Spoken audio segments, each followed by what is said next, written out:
السلام علیکم ورحمۃ اللہ وبرکاتہ دوستوں، ویڈیو کو لائک کریں اور شیئر اسلام ورلڈ کو سبسکرائب کریں اور بیل آئیکن پہ کلک کریں۔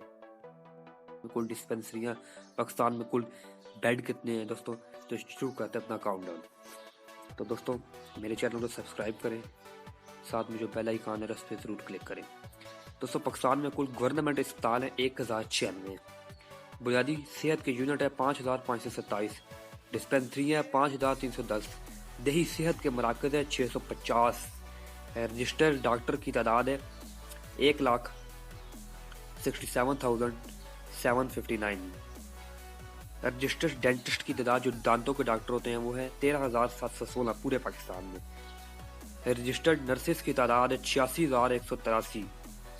اسپتال کا ایک بیڈ، بہت قیمتی معلومات آپ کو دینے جا رہا ہوں، اسپتال کا ایک بیڈ 1647 افراد کے حصے میں ایک بیڈ آتا ہے، 1647 حصے میں صرف ایک بیڈ آتا ہے، صرف ایک ڈاکٹر 1099 افراد کے لیے موجود ہے۔ دوستوں ہمیں یہ علم فکریہ ہمارے لیے ہمیں سوچنا چاہیے، صرف ایک دانتوں کا ڈاکٹر 13,441 افراد کے لیے موجود ہے۔ تو دوستوں یہ جتنی بھی میں نے آپ کو معلومات دی ہے، یہ معلومات میں نے ایک کتاب سے اٹھائی ہے، کچھ غلط بھی ہو سکتی ہے، تو امید ہے آپ کو بہت شکریہ ویڈیو کو شیئر